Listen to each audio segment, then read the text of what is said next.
Hello there, Battle Brothers, and welcome to yet another video, and welcome to yet another review video. And today we are reviewing yet another installment in the Horus Heresy series. We are reviewing a short story from the Tales of Heresy, my dear friends. Oh yes, a volume that I skipped when I initially started reading the series, but right now I am remedying my mistake, and I'm reviewing The Voice by James Swallow, an extremely interesting little short story that might not be, quote-unquote, moving the story forwards as far as the grander scope of the Horus Heresy. Nevertheless, it provides you with a very interesting and important insight into the organization of the Sisters of Silence, which of course then is that organization that is composed of women that are, let's say, psychic voids,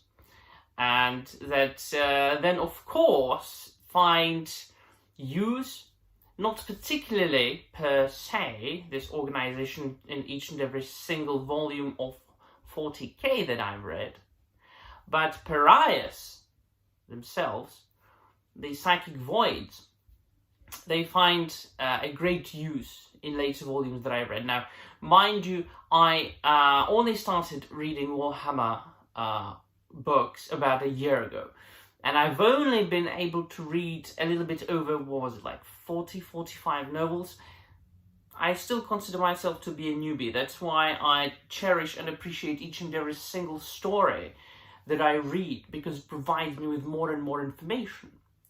And especially here then, which of course we find ourselves at the beginning of Horus Heresy, and I had to make some notes, because when you're reading 2 or 3 anthologies one after another, names tend to blend. So we find ourselves, of course, on the deck of 2 black ships, when one needs to find the other that went missing, and the one that went missing is called Validus, and it got stranded in the warp. And what happened is that there was this psychic message disruption that set free all the psykers that were imprisoned on that ship. The black ships, quite obviously, very often contain, quote-unquote, prisoners that are potentially dangerous psykers, because it's one of the things that the Sisters of Silence do. They travel around the galaxy and they gather psykers, either to purge them or to make them into astropaths, or just, to keep the galaxy safe, because uncontrolled psykers are always danger. And so the 2 main characters are Amandera Kendall and Leilani Melitus. Amandera will play another part later on in the series. I'm quite looking forward to getting to that, along with Nathaniel Garrow, but we will get to that later. And that will be the precursor of what I believe that it will be the precursor of what will eventually become the Inquisition that we know very well from Warhammer 40,000. And so, not only does this short story provide us with sort of hints of things to come, but also, as I said at the beginning of the review, a very interesting insight into the organization itself, and what do the Sisters of Silence have to do in order to, well, become Sisters of Silence, because they are not Sisters of Silence, and from the get-go. It's pretty much as with any other organization. You are a novice, you have to go through training and tests, and then you become a full-fledged member. Now, the first time I think I encountered Sisters of Silence in Horus Heresy was in Prosper. I'm sorry, I'm yawning. I'm actually getting ready for my vacation, for which I'm leaving tomorrow in the morning, so you can imagine all the preparation that needs to be done. So that means no videos for a week. But where was I saying? Anyway, I lost my train of thought.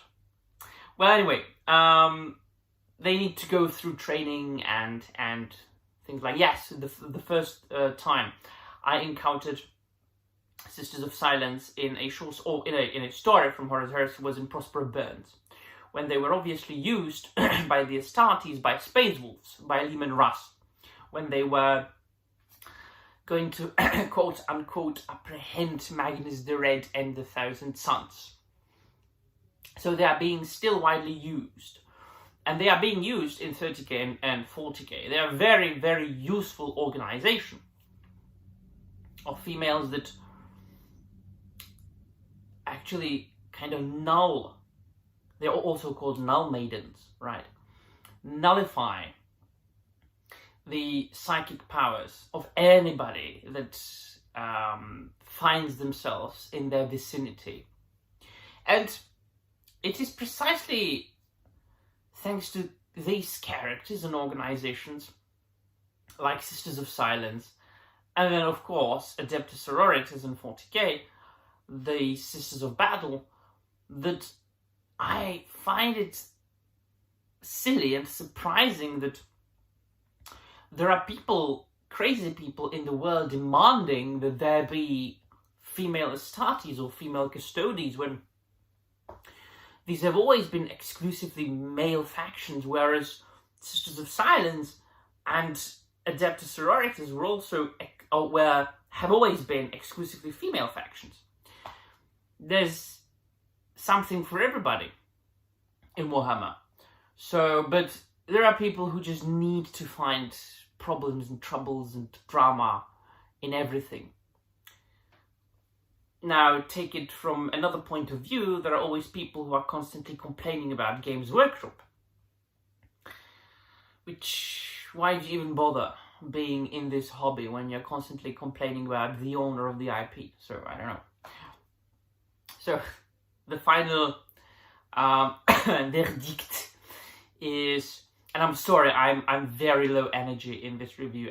As I said, I'm preparing for my vacation, very tired. But I wanted to make a couple of reviews before I go, maybe send them for being published later.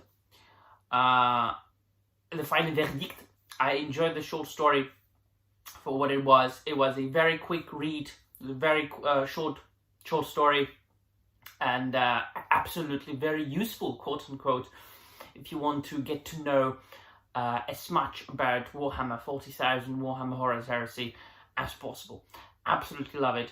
The next short story in this collection that I'm reading right now is about the Dark Angels, so looking forward to that. So yeah, let me know in the comments down below what you think. That'll be all. Thank you very much for watching, and remember, the Emperor protects.